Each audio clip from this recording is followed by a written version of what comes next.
Hello friends, this is Sumit and welcome back to my YouTube channel dear learner academy. एक बार फिर से आप सबका डियर लर्नर एकेडमी में स्वागत है। तो प्यारे साथियों, जैसा कि आप सभी को पता है कि यूपीएसआई का फॉर्म जो है फिलअप हो रहा है। 11 सितंबर लास्ट डेट है इसकी, और जिन भाइयों और बहनों ने अभी तक ओटीआर नहीं किया है वह जल्द से जल्द अपना ओटीआर फाइनल कर लें और सभी डॉक्यूमेंट को व्यवस्थित रूप से कलेक्ट कर लें। उसके बाद ही अपना फॉर्म बहुत अच्छे तरीके से फिल करना, ठीक है। डिग्री आप लेकर ही फॉर्म भरना, क्योंकि कोई भी असमंजस वाली बात न रह जाए।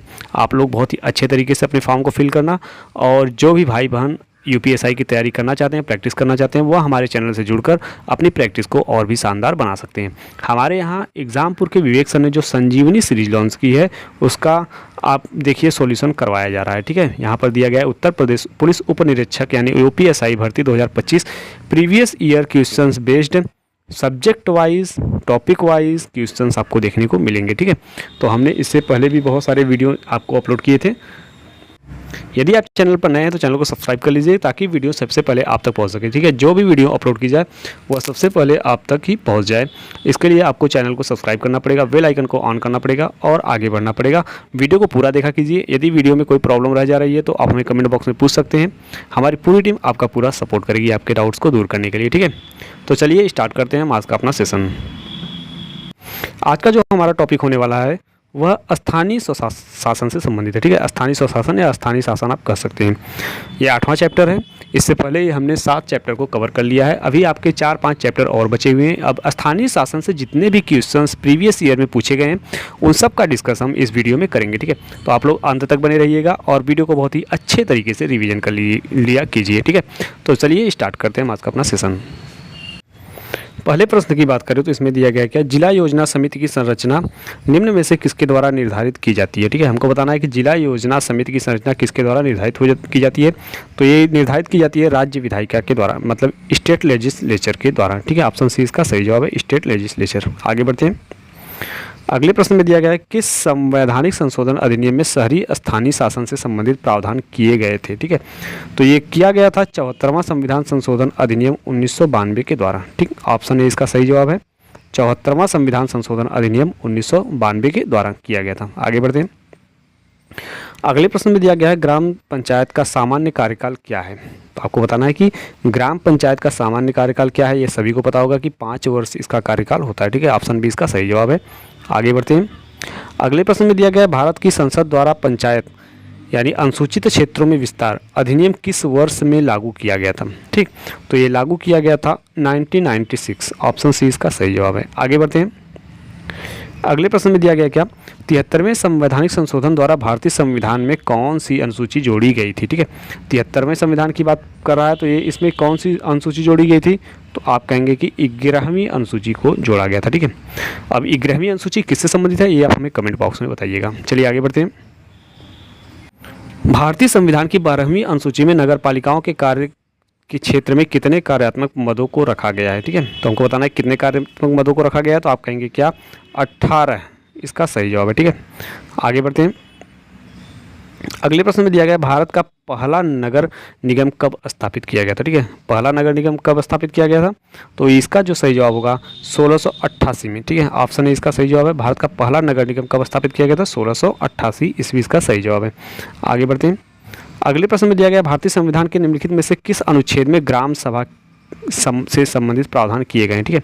तो आपको पता होना चाहिए कि किस आर्टिकल में ग्राम सभा से संबंधित जो है प्रावधान किए गए हैं। तो आर्टिकल 243 ए की बात कर रहा है, ठीक है। ऑप्शन ए बी इसका सही जवाब है, आर्टिकल 243 ए, ठीक है। आगे बढ़ते हैं। अगले प्रश्न में कह रहा है कि राजीव गांधी सरकार ने 1986 में पंचायती राज संस्थाओं के बारे में अध्ययन करने के लिए कौन सी समिति की नियुक्ति की थी, ठीक है। तो कौन सी समिति थी वो आपकी, तो LM सिंघवी समिति थी, ठीक है। ऑप्शन ए इसका सही जवाब है, LM सिंघवी समिति की स्थापना की थी। आगे बढ़ते हैं। अगले प्रश्न में कह रहा है 74वां संवैधानिक संशोधन कब लागू हुआ था। तो हमको बताना है कि 74वां जो संवैधानिक संशोधन था वह 1 जून 1993 को लागू हुआ था, ठीक है। ऑप्शन सी इसका सही जवाब है, 1 जून 1993, ठीक। आगे बढ़ते हैं। अगले प्रश्न की बात कर लें तो अगले प्रश्न में दिया गया क्या नगर निगम की बैठकों की अध्यक्षता कौन करता है। तो नगर निगम की बैठकों की अध्यक्षता कौन करते हैं, मेयर करते हैं, ठीक है।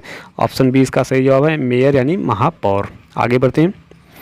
अगले प्रश्न में दिया गया क्या भारतीय संविधान की किस अनुसूची में नगर पालिकाओं की शक्तियों और जिम्मेदारियों से संबंधित है। ठीक है, इसके ऑप्शन देखते हैं। तो इसका जो सही जवाब होगा आपका 12वीं अनुसूची, यानी ऑप्शन ए इसका सही जवाब है। ठीक है, 12th शेड्यूल। आगे बढ़ते हैं। अगले प्रश्न में दिया गया भारतीय संविधान के संदर्भ में राजस्व उद्देश्यों के लिए सर्वेक्षण डॉट डॉट डॉट की विषय वस्तु है। ठीक है, तो किसकी विषय वस्तु है? तो ये है आपकी राज्य सूची की विषय वस्तु है। ठीक है, यानी भारतीय संविधान के संदर्भ में राजस्व उद्देश्य जो है राज्य सूची की विषय वस्तु है। ठीक, आगे बढ़ते हैं। अगले प्रश्न में दिया गया है 1992 में 74वें संवैधानिक संशोधन अधिनियम द्वारा भारतीय संविधान में कौन सा भाग जोड़ा गया था? ठीक है, तो कौन सा भाग जोड़ा गया था? तो आपको पता होना चाहिए कि भाग 9A जोड़ा गया था। ठीक है, ऑप्शन ए इसका सही जवाब है। आगे बढ़ते हैं। अगले प्रश्न में दिया गया है जीएसटी परिषद में केंद्र सरकार के वोट की भारिता क्या है? तो बताना है कि केंद्र सरकार के वोट की भारिता हमको, कि इसकी भारिता क्या है। तो इसका जो सही जवाब है कुल मतों का 1/3, यानी ऑप्शन ए इसका सही जवाब है, कुल मतों का 1/3। ठीक, आगे बढ़ते हैं। अगले प्रश्न में दिया गया है राष्ट्र की संप्रभु शक्ति जिसके तहत निजी संपत्ति को सार्वजनिक उपयोग के लिए लिया जा सकता है डॉट डॉट डॉट कहलाती है। तो क्या कहलाती है? तो प्रख्यात डोमेन की शक्ति कहलाती है। ठीक है, ऑप्शन सी इसका सही जवाब है, प्रख्यात डोमेन की शक्ति। आगे बढ़ते हैं। अगले प्रश्न में दिया गया निम्नलिखित में से कौन सा भारतीय संविधान की 11वीं अनुसूची में शामिल एक विषय है? तो भारतीय संविधान की 11वीं अनुसूची में कौन सा शामिल एक विषय है, हमको ये बताना है। तो ये गौड़ वनोपज। ठीक, ऑप्शन ए इसका सही जवाब है, यानी माइनर फॉरेस्ट प्रोड्यूस। ठीक, आगे बढ़ते हैं। अगले प्रश्न में दिया गया क्या राज्य वित्त आयोग का गठन कौन करता है? जो किसी राज्य में पंचायतों की वित्तीय स्थिति की समीक्षा करता है। ठीक, तो ये करता है आपका राज्य के राज्यपाल। ठीक, ऑप्शन बी इसका सही जवाब है, राज्य के राज्यपाल। ठीक, 18 नंबर क्वेश्चन का ऑप्शन बी सही जवाब है। आगे बढ़ते हैं, देखते हैं हमारे अगले प्रश्न में क्या दिया गया है। अगले प्रश्न की बात करें तो इसमें दिया गया क्या योजना आयोग की स्थापना किस वर्ष में की गई थी? तो योजना आयोग की स्थापना आपको पता होना चाहिए कि 1950 में की गई थी। ठीक, आगे बढ़ते हैं। अगले प्रश्न में क्या दिया गया है लोकसभा के अध्यक्ष और राज्यसभा के अध्यक्ष के वेतन और भत्ते कहाँ से लिए जाते हैं? तो ये आपके लिए जाते हैं भारत का समेकित कोष, यानी ऑप्शन बी इसका सही जवाब है, भारत के समेकित कोष से। ठीक है, आगे देखते हैं। अगले प्रश्न में दिया गया है भारतीय संविधान के निम्नलिखित में से किस भाग में नगर पालिकाओं के से संबंधित प्रावधान शामिल है? ठीक है, तो नगर पालिकाओं से संबंधित प्रावधान किस में शामिल है? तो आपको पता होगा कि 11A में। ठीक है, और 9A में। ऑप्शन सी इसका सही जवाब है। ठीक है, ऑप्शन सी, यानी नगर पालिकाओं से संबंधित प्रावधान को बताना है किस भाग में शामिल किया गया है, तो आप कहेंगे 9A में। ठीक, आगे बढ़ते हैं। अगले प्रश्न में दिया गया है भारतीय संविधान की निम्नलिखित की अनुसूचियों में से कौन सी अनुसूची पंचायतों की शक्तियों, अधिकारों और जिम्मेदारियों को निर्दिष्ट करती है? तो हमको बताना है कौन करती है? तो 11वीं अनुसूची करती है। ठीक है, ऑप्शन नंबर डी इसका सही जवाब है, 11वीं अनुसूची। ठीक, आगे बढ़ते हैं। अगले प्रश्न में दिया गया भारतीय संविधान का कौन सा अनुच्छेद राज्य को धन और उत्पादन के साधनों को जमा करने से रोकने का निर्देश देता है? ठीक है, तो 23 नंबर क्वेश्चन का ऑप्शन सी आर्टिकल 39 सही जवाब है। ठीक है, आर्टिकल 39। आगे बढ़ते हैं। अगले प्रश्न में दिया गया गण पूर्ति यानी कोरम पूरा करने के लिए लोकसभा में कितने सदस्यों को उपस्थित होना चाहिए? ठीक है, तो गण पूर्ति को पूरा करने के लिए लोकसभा में 55 लोकसभा सदस्यों का उपस्थित होना अनिवार्य है। ठीक है, ऑप्शन बी इसका सही जवाब है। आगे बढ़ते हैं। अगले प्रश्न में क्या दिया गया है भारतीय संविधान का निम्नलिखित में से कौन सा अनुच्छेद पंचायतों के चुनाव से संबंधित है? तो पंचायतों के चुनाव से कौन सा आर्टिकल संबंधित है? आर्टिकल 243 के। ठीक, ये पंचायतों के चुनाव से संबंधित है। आगे बढ़ते हैं। अगले प्रश्न में कह रहा है कि भारत सरकार के द्वितीय प्रशासनिक सुधार आयोग का नेतृत्व किसने किया था? तो आपको बताना होगा कि किसने जैसे भारत सरकार के द्वितीय प्रशासनिक सुधार आयोग का नेतृत्व किया था। ठीक है, तो 26 नंबर क्वेश्चन का ऑप्शन बी वीरप्पा मोइली ने किया था। ठीक है, ऑप्शन बी इसका सही जवाब है, वीरप्पा मोइली। ठीक, आगे बढ़ते हैं। अगले प्रश्न में दिया गया निम्नलिखित में से कौन सी समिति भारत में पंचायती राज से संबंधित नहीं है? तो पंचायती राज से संबंधित कौन सी समिति नहीं है, हमको ये बताना है। NR नारायण मूर्ति समिति जो है पंचायती राज से संबंधित नहीं है। ठीक है, आगे बढ़ते हैं।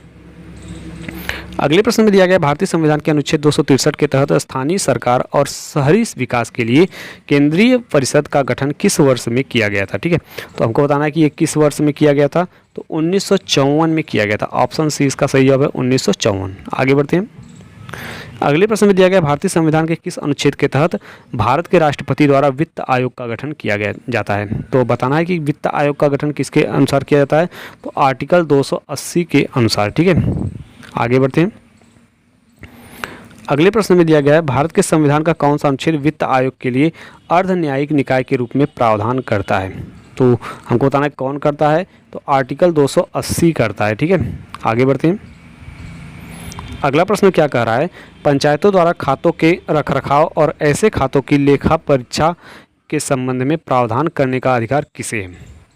तो आपको बताना है किसको है, तो राज्य विधायिका को है। ठीक है, ऑप्शन बी इसका सही जवाब है, राज्य विधायिका। आगे बढ़ते हैं, देखते हैं हमारे अगले प्रश्न में क्या दिया गया है।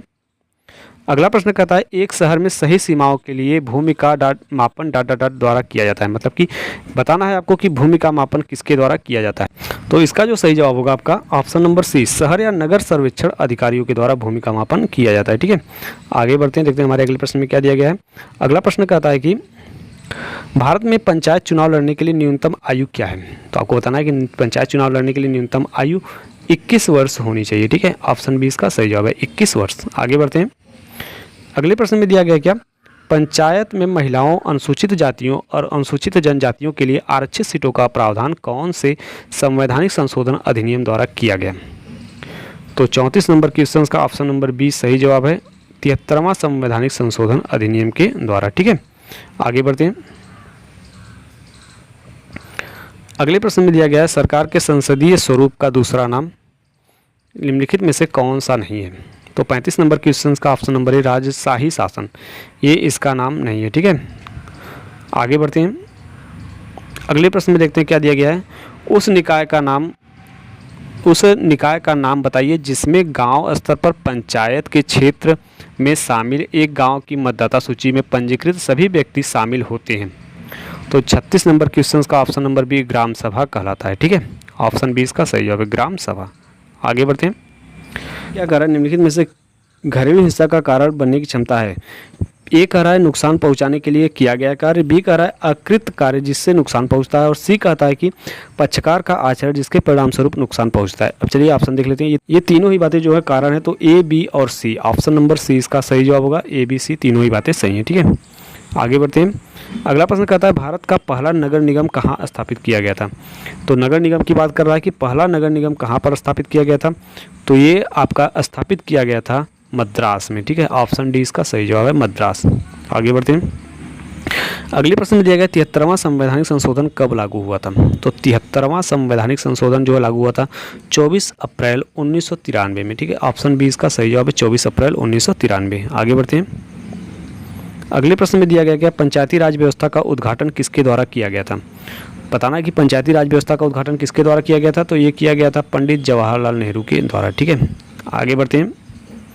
अगले प्रश्न में दिया गया भारतीय संविधान का भाग 9 उन राज्यों में पंचायतों की त्रिस्तरीय प्रणाली की परिकल्पना करता है जहां जनसंख्या ... से अधिक है। मतलब कि कितने से अधिक है, तो आप कहेंगे 20 लाख से अधिक है। ठीक है, ऑप्शन सी इसका सही जवाब है, 20 लाख। आगे बढ़ते हैं। अशोक मेहता की अध्यक्षता में पंचायत राज संस्थाओं पर समिति की नियुक्ति किस वर्ष में की गई थी। तो ये की गई थी 1977 में। ठीक है, ऑप्शन ए इसका सही जवाब है, 1977। आगे बढ़ते हैं। 74वें संशोधन अधिनियम के अनुसार नगर पालिका के निर्वाचित सदस्यों के लिए सामान्य पद का कार्यकाल क्या है।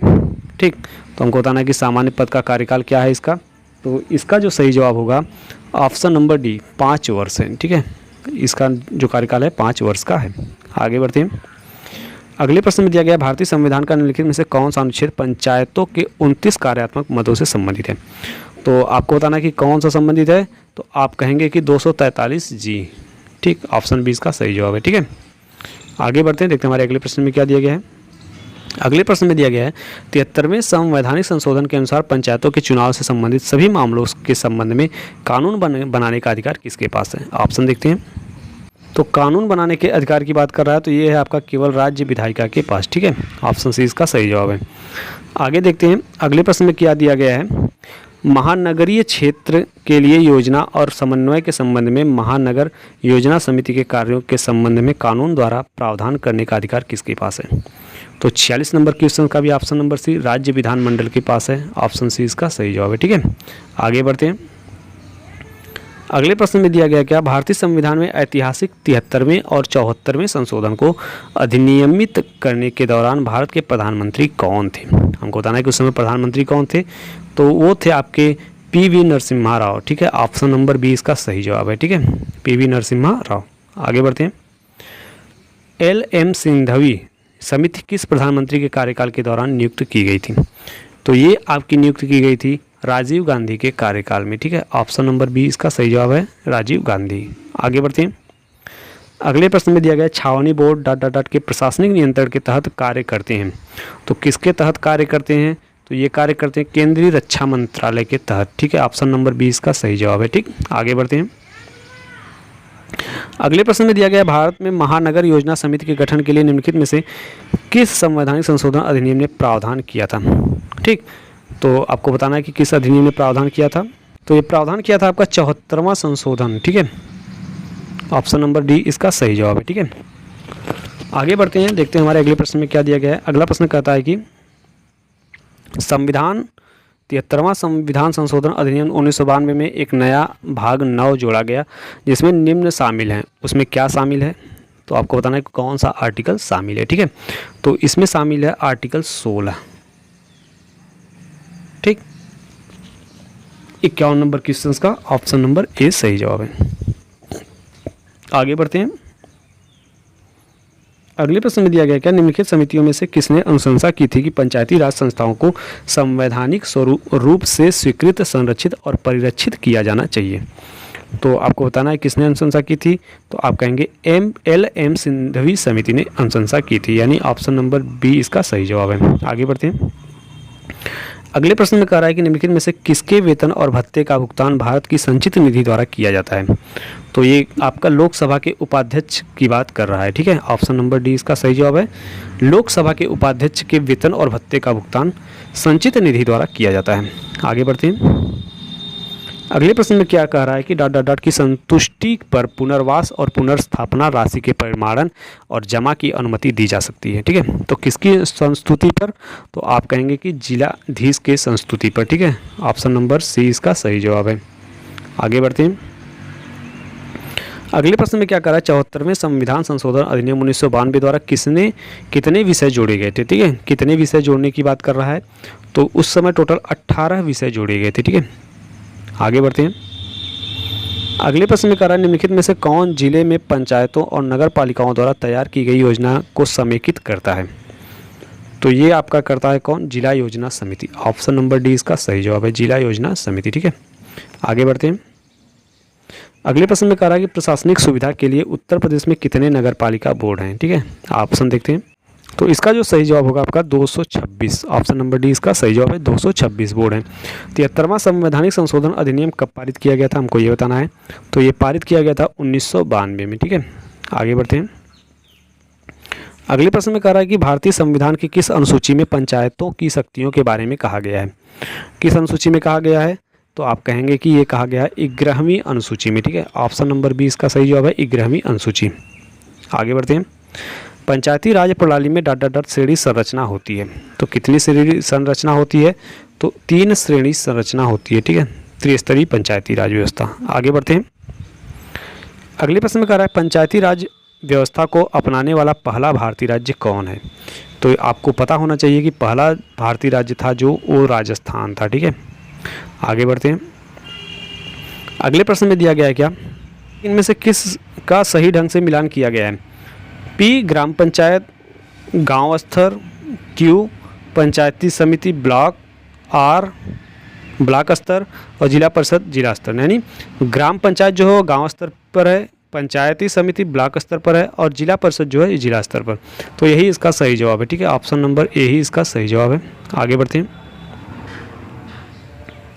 अगले प्रश्न में दिया गया है वर्ष 1993 में लागू हुए संवैधानिक अधिनियम का गठन राज्य स्तर या राष्ट्रीय स्तर की तरह ही जमीनी स्तर पर भी लोकतंत्र की स्थापना करने के लिए संवैधानिक स्वीकृति प्रदान करने के लिए किया गया था।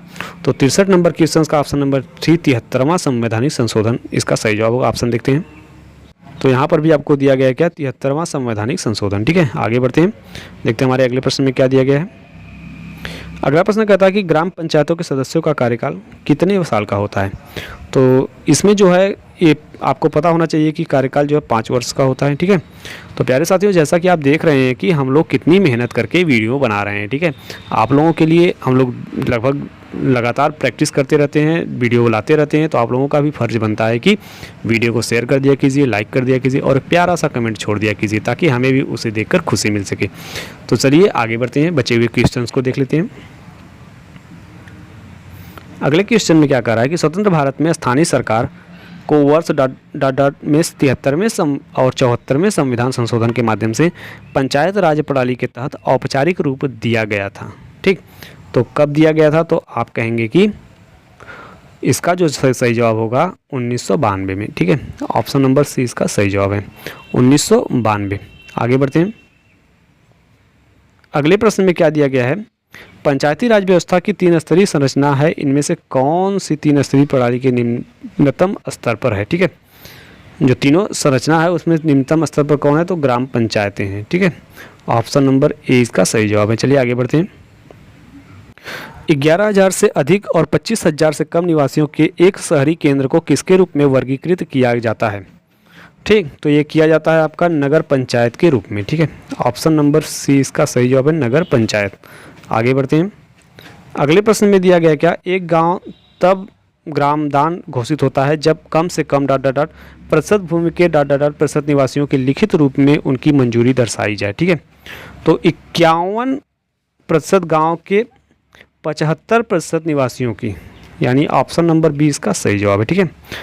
68 नंबर क्वेश्चन का ऑप्शन बी। आगे बढ़ते हैं।